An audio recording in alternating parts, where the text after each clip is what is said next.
Cool. All right, so jaguar walks. Now we're gonna start off with a 4-point stance, right? So that means just my toes and my hands are on the ground. But it's important here, look.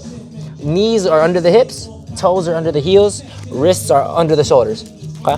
And then we bring the knees like a paper's width off the ground. So I could slide a credit card under my knees, so my legs are loaded, okay? Now at jaguar walks, we're gonna be a little bit more wiggly.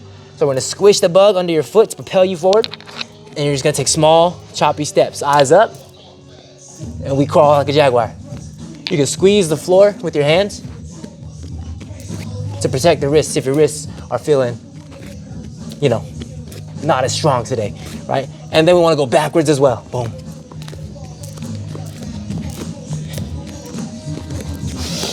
Breathing slow and deep the whole time.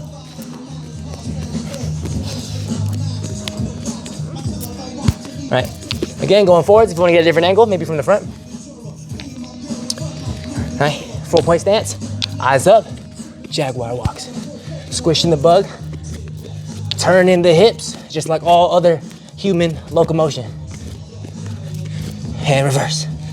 And it's important that you go both forwards and backwards. Because when you're going forwards, you're driving with the legs, receiving the load with the hands. And when you're going backwards, you're driving with the hands, receiving the load with the legs, okay? Now, if you want to change the intensity a little bit, you can go uphill or downhill, right? So go and get behind me and get a shot from the back real quick. Before we go uphill and downhill, I want you to pay attention to how I squish the bug under my feet, right? So all human locomotion, when we're walking, right? When we're swinging, when we're punching, when we're throwing, right? Our legs do two things. One leg loads, the other leg squishes and creates this vortex into the ground, screwing into the ground, right? So we squish, we load and we squish, and we load and we squish, and we load and we squish. So the same thing happens on the ground. So I squish to propel me forward. I load and I squish.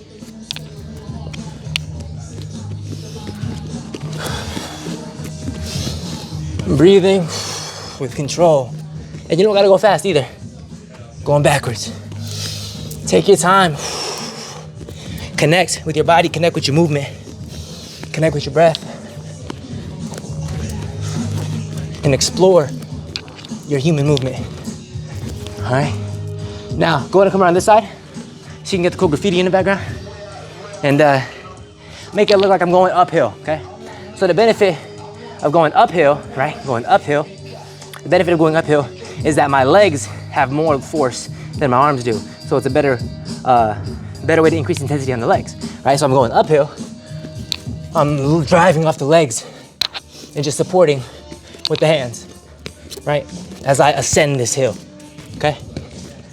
Now, if I'm going backwards down a hill, okay? My legs are still receiving more of the load and my hands are just supporting my body position.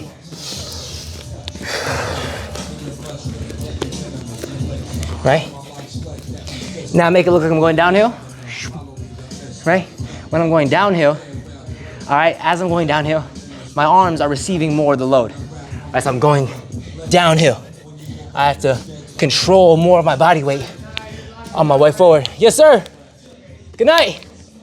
Driving off the feet, but controlling my descent down the hill. Now, if I'm pressing myself up a hill going backwards, right, my feet are receiving and my hands are really driving into the ground, pushing my weight uphill, right? It's like doing a handstand versus doing a plank. When you're doing a handstand, your hands have more of your body weight on it than when you're doing a plank, right? Anyways, jaguar walks. Go and get it. Bop. How'd that feel?